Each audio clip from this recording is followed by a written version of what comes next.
Bonjour, dans cette vidéo, je ferai un tour guidé de mon nouveau site en éducation en tant que conseiller pédagogique en mathématiques et en sciences. Le but étant de faciliter l'accès à diverses ressources en plus d'en faire un lieu de partage. En visionnant cette vidéo, vous vous assurez de bien comprendre le fonctionnement du site et comment trouver l'information qui vous sera utile. Pour les enseignantes et les enseignants de la commission scolaire de Charlevoix, vous avez reçu un courriel contenant le lien URL du site et le mot de passe pour accéder aux sections protégées. Si vous n'avez plus le lien, il est possible de retrouver le site par le biais d'un moteur de recherche. En utilisant des termes comme mathématiques, sciences, Charlevoix, vous le retrouverez facilement.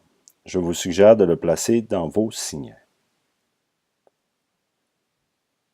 Sur la page d'accueil principale, vous retrouverez 4 liens qui vous dirigeront vers les sites proposés.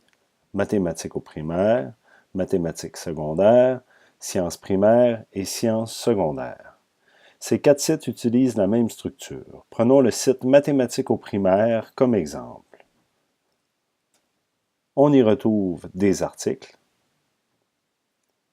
un menu principal, un menu de haut de page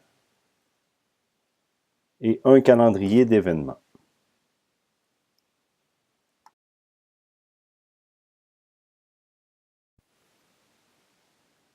Les articles me permettent de partager mes découvertes et mes coups de cœur en éducation et de vous informer sur les derniers ajouts sur le site.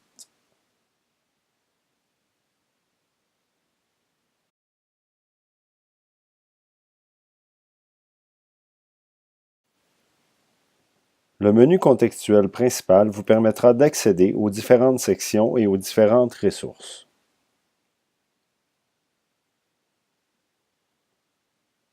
Prenons comme exemple la section SAE. Nous sélectionnerons SAE CD2 qui nous permettra d'accéder à la banque de situations d'apprentissage pour la compétence raisonner à l'aide de concepts et de processus mathématiques.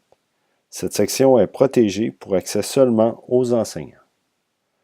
Veuillez saisir le mot de passe dans le champ de saisie et cliquez sur Valider. Cela vous permettra d'accéder à des liens de téléchargement ou de redirection vers Google Drive.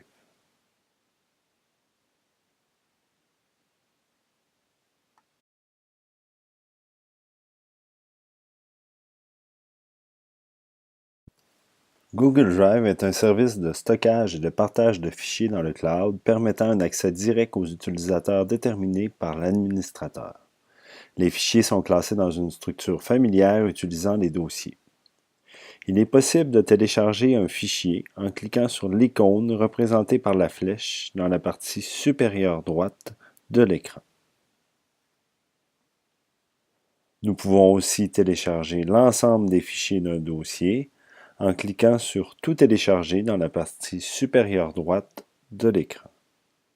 Faire attention. Pour avoir accès aux modifications ou ajouts possibles faits par l'administrateur, nous devons utiliser les liens en ligne proposés. Les fichiers enregistrés sur votre ordinateur ne seraient ainsi plus à jour.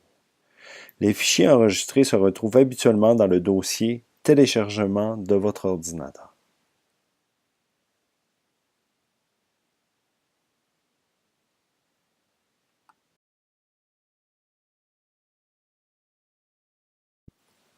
Pour revenir au menu principal, il est important de savoir qu'une section peut comporter plusieurs niveaux. Prenons comme exemple la section Ressources pédagogiques. Dans cette section, il y a 3 niveaux. Premier cycle, deuxième cycle, troisième cycle, qui eux aussi peuvent contenir plusieurs niveaux. Sur le site, nous retrouvons aussi des organisateurs permettant de partager des liens en les regroupant sous forme d'icônes carrées. Dans la section TIC en classe, dans le niveau questionnaire interactif, on retrouve un de ces organisateurs qui énumère les différents questionnaires avec un tutoriel et le lien vers le site officiel.